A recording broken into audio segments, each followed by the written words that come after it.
Olá, meu querido, seja bem-vindo a mais um Estudo com Deus começando por aqui. Feliz com a sua presença aqui mais uma vez. Nós estamos aqui para ler a palavra de Deus junto com você. Meu nome é Kelly Picalho, sou casada, mãe de 2 filhos, moro atualmente no Pará, mas eu sou mato-grossense e eu estou aqui para ler a palavra de Deus com você. Sem teologia, sem dificuldade, só mostrando para você que a palavra de Deus ela é mais fácil do que a gente imagina. Ela é mais simples do que a gente pensa. A gente só precisa da ajuda do professor Espírito Santo. Só precisamos pedir ajuda para Ele, que inspirou cada palavra que tem nesse livro. Amém? E eu estou aqui para ler a palavra com você. Hoje nós vamos continuar a nossa leitura do Evangelho, capítulo 14 de Mateus. Tem sido bênção, irmãos, tem sido maravilhoso. Nós estamos aí encerrando o nosso ano para a glória de Deus. Lemos aí todas as cartas de Paulo, lemos os provérbios e agora nós estamos aqui no Evangelho de Mateus e tem sido tão prazeroso, tanto aprendizado. Sabe, eu tenho pensado muito sobre isso, o quanto que o Espírito Santo me ensinou nesses dias, porque aqui é sem teologia, meu irmão, eu não tenho teologia, eu não sou mais da palavra, eu simplesmente sou uma leitora da palavra, que tô aqui partilhando daquilo, um pouquinho só daquilo que eu sei, que o Senhor tem me ensinado com você, e tem sido muito bom, amém? E é isso, te convido a abrir a sua Bíblia para que a gente possa juntos ler a palavra de Deus, não importa aí qual seja a sua Bíblia, a minha é a King James 1611, eu amo essa Bíblia, só que ela tem palavras difíceis, ela é complexa, mas eu amo porque ela é realmente, ela tá exatamente como está no original. Não se muda nada, é muito fiel ao original essa Bíblia, por isso que eu gosto. Mas se você tiver outra Bíblia, não tem problema, leia comigo, amém? E vamos orar agora para que a gente possa pedir a ajuda do nosso amado professor Espírito Santo. Te convido a fechar os seus olhos e orar comigo em nome de Jesus. Senhor Jesus, te agradeço por mais um dia estar aqui reunido, Pai, em Teu nome. Eu e aquele que está assistindo esse vídeo agora. Quero te pedir pelas nossas vidas, ó Deus, Senhor, venha abrir nossa mente, coração, entendimento, nossa compreensão da Tua palavra. Que o Senhor venha, ó Deus, Senhor, em nome de Jesus, ativar o Espírito da revelação do Senhor nas nossas vidas, onde podemos compreender a Tua palavra de forma clara, espiritual, de forma sobrenatural. Amiga e amada, Espírito Santo, professor, nos ensina todas as coisas agora, nos capacita para ler, para entender a Tua palavra e nos ajuda, Pai, que a Sua palavra seja gravada na tábua do nosso coração e que ela dê frutos na nossa vida, em nome de Jesus. Amém e amém.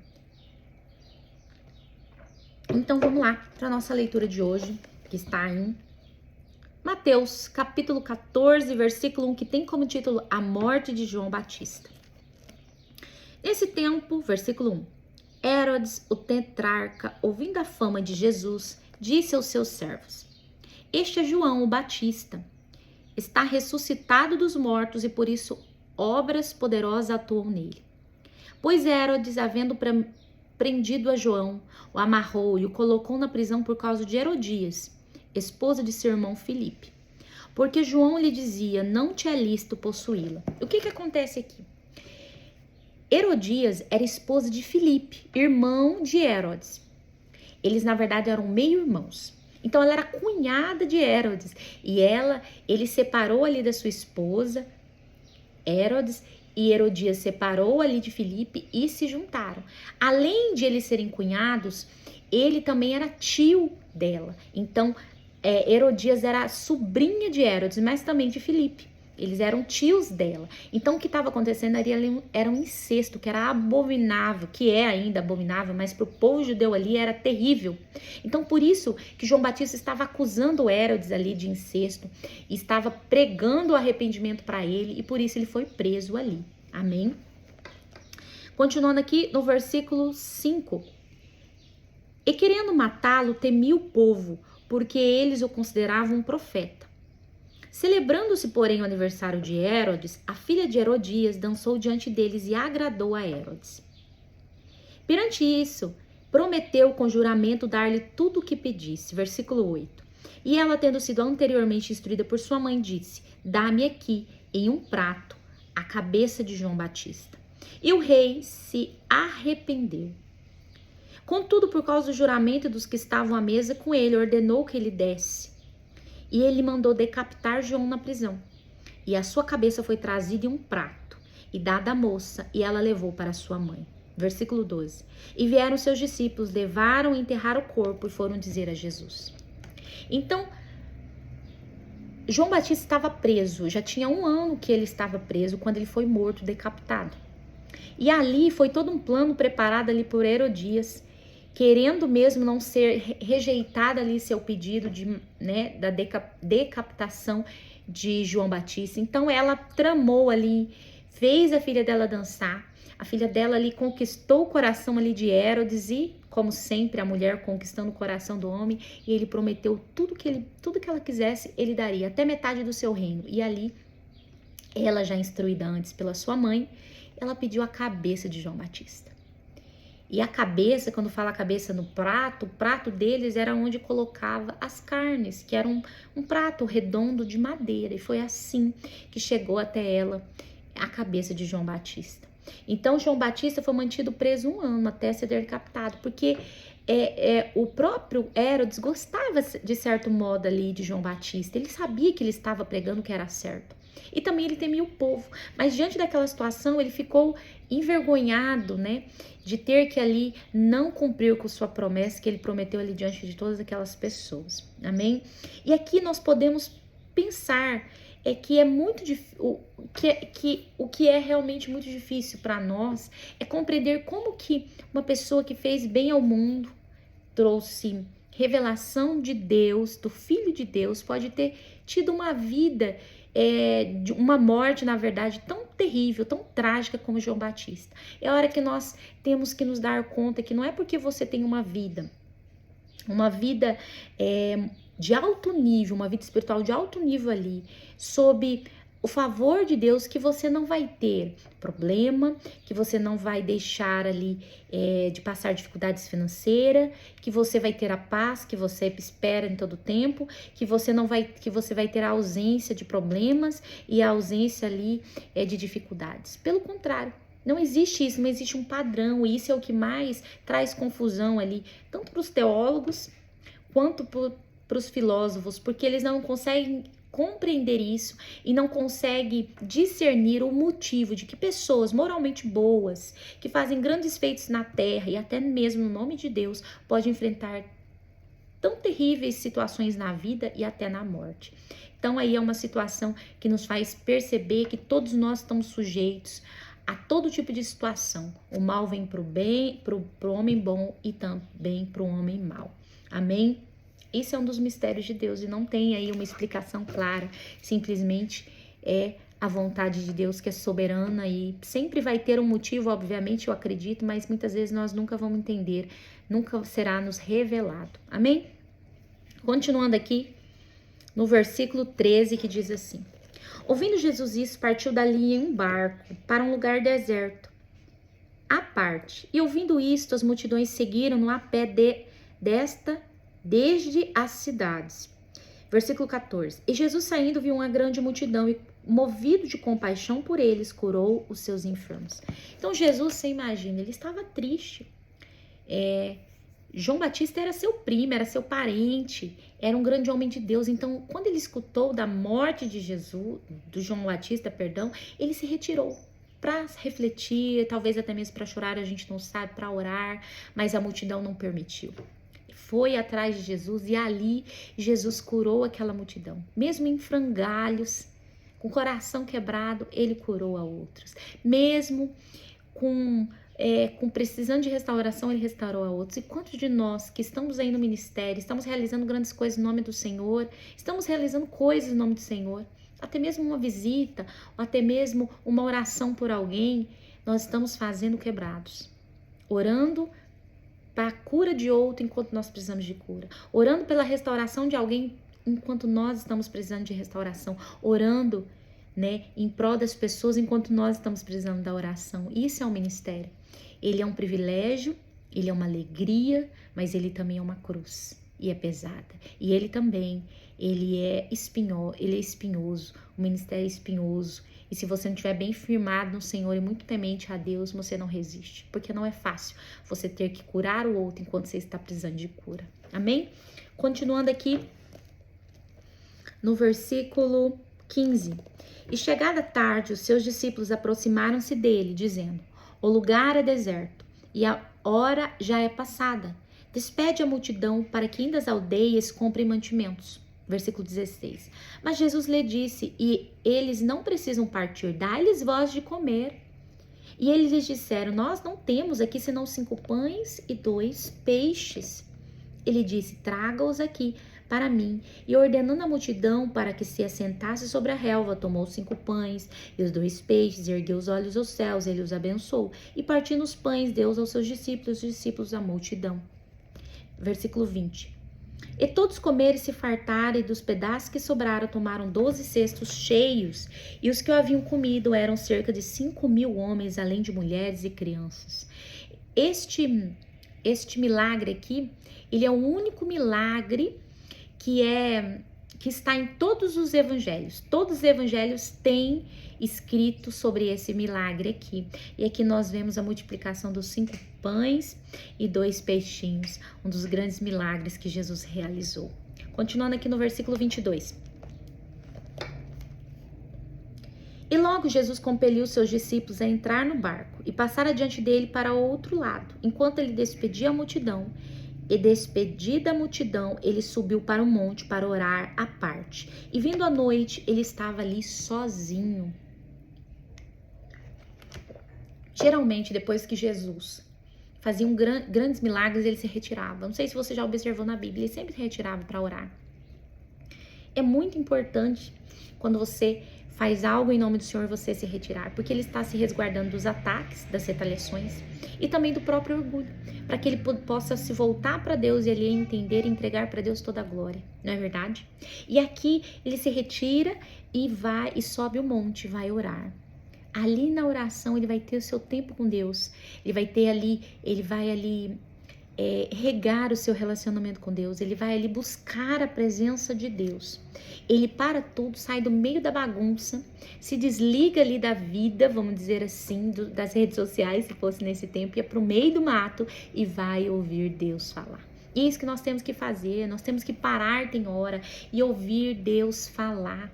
Nós temos que parar e ir para o meio do mato, para o meio do nada, parar ali, escutar Deus falar, porque a bagunça, o barulho, a pressa está nos tirando desse lugar de escutar a Deus, e nós precisamos voltar para este lugar como Jesus fazia aqui. Amém?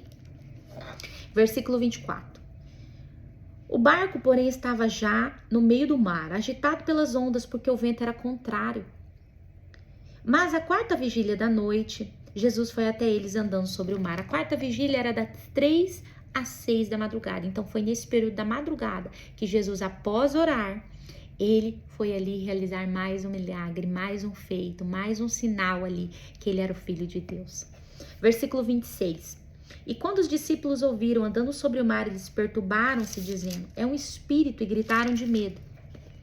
Mas imediatamente Jesus falou com eles, dizendo: tende bom ânimo, sou eu, não temais. E Pedro respondeu e disse: Senhor, se és tu, mande-me ir ter contigo sobre as águas. E Pedro era um homem ousado. É os homens ousados que eles vão viver grandes experiências com Deus. Aquele que fica ali esperando e não se coloca, não se posiciona, é tímido, ele não vai viver grandes coisas em nome do Senhor. Mas Pedro, ele tinha ousadia, por isso que ele se tornou o líder da igreja, é por isso que ele viveu grandes feitos, é por isso que ele andou sobre as águas com o Senhor Jesus. Amém? Continuando aqui, no versículo 29. E ele disse: vem. E Pedro, descendo do barco, andou sobre as águas para ir até Jesus. Mas ele, vendo que o vento era forte, teve medo. E começando a submergir, clamou dizendo: Senhor, salva-me. E imediatamente Jesus, estendendo a sua mão, segurou e disse-lhe: ó pequena fé, por que tu duvidaste? E quando eles entraram no barco, o vento cessou. Então o que estavam no barco ouvindo o adoraram, dizendo: verdadeiramente tu és o Filho de Deus. Então quando Jesus entrou no barco ali com Pedro, o vento cessou. E eu fico me perguntando, por que não cessou antes? Por que o vento batia e a tempestade queria se levantar? Ali estava sendo provado Pedro e também os outros discípulos. Ali estava sendo provada a fé de Pedro, se ele ia olhar para o vento ou se ele ia olhar para Jesus. Se ele ia viver o milagre dele completo ou pela metade? Quantos de nós estamos vivendo o milagre pela metade? Porque nós vamos bem, nós estamos indo bem, olhando para Jesus, focado, olhando para Cristo, e de repente nós olhamos para o natural, para as adversidades, para aquilo que está ao nosso redor, para aquilo que está ali diante de nós, e nós afundamos. Nossa fé diminui e nós afundamos.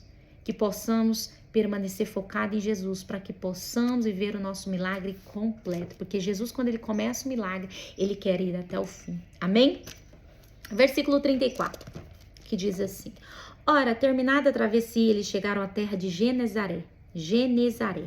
E quando os homens daquele lugar o reconheceram, eles enviaram por toda aquela região em redor e trouxeram-lhe todos que estavam enfermos. Versículo 36. E pediram-lhe que ao menos eles pudessem tocar a orla das suas vestes, e todos quanto a tocavam ficavam perfeitamente sãos. Esse povo aqui de Genezaré, eles viveram um avivamento. Quando chegou Jesus ali, eles se renderam a Cristo e viveram um avivamento. E é isso que nós precisamos fazer. É isso que nós precisamos fazer, nos render, nos alegrar e nos render a Jesus, para que possa chegar esse avivamento nas nossas vidas e na nossa cidade, e na nossa casa, na nossa vida. Amém? Continuando aqui no capítulo 15, que tem como título a tradição dos anciões. Versículo 1, que diz assim: Então, escribas e fariseus vindo de Jerusalém chegaram a Jesus e lhe perguntaram: Por que os teus discípulos transgridem a tradição dos anciões? Pois eles não lavam as mãos quando comem pão. Mas ele respondendo disse-lhes: Por que também vós transgredis o mandamento de Deus pela vossa tradição? Porque Deus ordenou dizendo: Honra teu pai e tua mãe, e quem amaldiçoar o pai e a mãe, ou a mãe, deixe ele morrer de morte. Versículo 5. Mas vós dizeis: qualquer que disser a seu pai ou a sua mãe, isto é uma oferta, tudo quanto puder ser aproveitado de mim, e não honrar a seu pai nem a sua mãe, esse está livre. Assim invalidaste o mandamento de Deus pela vossa tradição. E aqui nós vemos homens presos em rituais, em tradições feitas por homens mesmo. Aqui, os religiosos hipócritas estão colocando sobre o ombro das pessoas mais peso do que deveriam, mais peso, mais empecilho para que eles se acheguem à presença de Deus, porque tudo é tão difícil. Os homens, eles colocam tanto empecilho muitas vezes para que o outro homem se achegue e seja salvo, porque é tão difícil ser religioso, é tão difícil o caminho com Deus, é tão difícil, é tantas coisas, é tantas tradições, tantos ritos, tantos mandamentos que a pessoa não consegue cumprir. E a hora que ela pensa: não vou conseguir, é melhor nem começar. E os homens, nos dias de hoje, estão fazendo a mesma coisa, estão sendo um empecilho para que muitos homens cheguem na presença de Deus, criando rituais e tradições humanas para impedir o povo de se achegar a Deus. Amém? E a tradição dos anciões era uma interpretação oral e escrita ali, uma tradição escrita da lei de Moisés. Só que eles também introduziram algumas coisas a mais ali, fora aquilo que já tinha. Eles colocaram coisas do homem, eles introduziram ali tradições humanas, rituais humanos, que é o que a gente vê nos dias de hoje também. O povo de Deus inventando moda aí, e em vez de agregando na vida do povo, afastando a igreja da presença do Senhor. Isso tem que acabar, meus irmãos. Nós temos que viver o verdadeiro evangelho, somente aquilo que Jesus disse, não e nada além disso. Não colocando nenhum tio ali e nenhuma vírgula, simplesmente vivendo o verdadeiro evangelho. Amém? E é isso, eu vou parar por aqui. No próximo vídeo nós continuamos. Capítulo 15, versículo 7 em diante, em nome de Jesus. E obrigado pela sua presença. Eu te convido a curtir o nosso vídeo, se inscrever no nosso canal, ativar o sininho, enviar esse vídeo para 20, 30, 40 pessoas. Nos ajuda na divulgação, irmão. A sua mão aí tem poder de nos ajudar, então colabora. Eu peço também que você venha orar aqui por este canal, amém, em nome de Jesus, e te convido às 3 horas da madrugada a estar comigo ali todos os dias de segunda a sábado. Nós estamos fazendo uma campanha de oração nas madrugadas, onde nós oramos, louvamos, temos uma palavra para o seu coração ali e buscamos a presença de Deus juntos. Então te convido a estar ali comigo em nome de Jesus, amém? E é isso, nós estamos encerrando este ano, que você possa começar a buscar a Deus para o próximo ano. Comece a orar e a jejuar para o próximo ano, se preparando para que o ano de 2026 seja melhor do que esse, para a glória de Deus. Fique com Deus, até o próximo vídeo e obrigada, até aqui, em nome de Jesus.